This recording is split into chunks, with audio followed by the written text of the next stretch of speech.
देखिए, भारत ने पाकिस्तान पर जब हमला किया, लगभग 100 आतंकी को उन्होंने मार गिराया है, भारतीय वायुसेना ने, आर्मी मिलकर सब। और जो 9 वो जो आतंकवादी संगठन है, वहीं पर हमला किया है भारत सरकार के द्वारा। तो कौन वह 9 टारगेट से और उसी को क्यों सेना ने चुना, उसका कारण देखिए, अभी मैं बताता हूँ। कि पहला तो उन्होंने चुना था मरकज सुबान अल्लाह बहावलपुर में। यह जैश ए मोहम्मद का हेड क्वार्टर है, इसीलिए पहला इसको टारगेट निशाना किया गया कि भाई तुमको ही हटा देते हैं। और 14 फरवरी 2019 को जब पुलवामा हमला हुआ, तो इसमें कई आतंकवादी घटनाओं का प्लान यहीं से बना था। और पुलवामा हमले के आतंकियों को भी यही ट्रेनिंग दी जा रही थी। तो पहला इसको मतलब टारगेट करने का यही कारण था कि इसको तबाह करो, ताकि ये रहेगा यही नहीं। दूसरा जो सेंटर था मरकज तैयबा, जो मुरीद के था, यह 2000 में शुरू किया गया था। यह मदरसा लश्कर का सबसे जो है ना अहम ट्रेनिंग सेंटर यहीं पर दिया जा रहा था। और पाकिस्तान बार बार आईएमएफ से जब पैसा लेना रहता है, विश्व बैंक से, तो कहेगा मैं आतंकवादी को संगठन नहीं देता हूँ। खुद वहां का मंत्री, बहुत सारे विदेश मंत्री तो रक्षा मंत्री कभी न कोई कहते रहते हैं कि मैं दिया हूं पनाह, उसी का आज ये भुगत रहा है। अभी तो 100 ही लोग मरा है, अभी कितने लोग वहां पर कब्जा होगा, पीओके क्या होगा, अभी तो होना बाकी है। अभी तो ये आतंकी लोग ही मारे गए हैं। सरजाल तेहरा कला जो तीसरा सेंटर था, यह जम्मू कश्मीर में आतंकी घुसपैठ के लिए जश्कर ए मोहब्बत का मुख्य लॉन्च पैड था।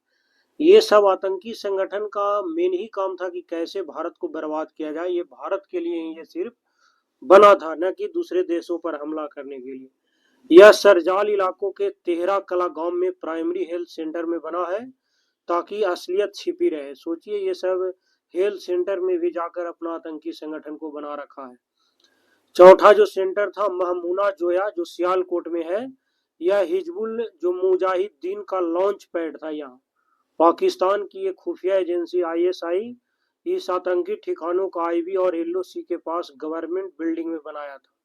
यह हेड मारला इलाकों में कोटली भुट्टा सरकारी अस्पताल के पास था। ऐसे ऐसे जगह ये सेंटर बनाता था कि मैंने कोई मैंने कि शक भी नहीं कर पाया। इसको पता नहीं था कि भारत जो तुमको अंदर तक खींच के मारेगा। अभी मरकज अहले हदीस जो बरनाला है, पीओके में लश्कर ए तैयबा का सबसे अहम आतंकी कैंप था।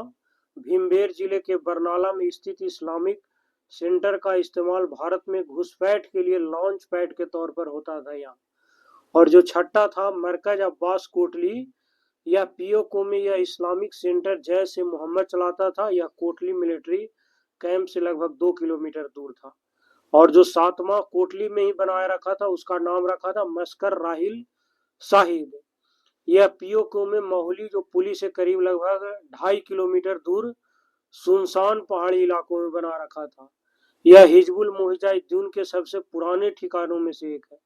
इसका इस्तेमाल हथियार और गोला बारूद रखने और आतंकियों के रहने के लिए ये बनाया गया था। ये उसी का इस्तेमाल करता था। और जो मुजफ्फराबाद में बनाया था कैंप, उसका नाम था सवाई नाला कैंप। लश्कर ए तैयबा के सबसे अहम कैंपों में से एक था। इसका इस्तेमाल लश्कर के कैडरों की भर्ती, रजिस्ट्रेशन और ट्रेनिंग के लिए किया जाता था। यह साल 2000 में शुरू किया गया था।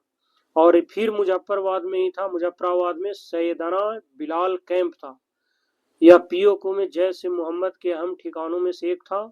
इसका इस्तेमाल आतंकियों के लॉन्च पैड की तरह किया जाता था। मतलब इस तरह से ये पता लगता है कि नौ जो इसका आतंकी संगठन है, ये इसका मतलब है कि पाकिस्तान सरकार 100% इसको पाल रखा था, और सिर्फ भारत को तबाह करने के लिए। यानी कि पैसा तो सरकार ही देता होगा, तब ना ये इस तरह का बयानबाजी करता है और देता है।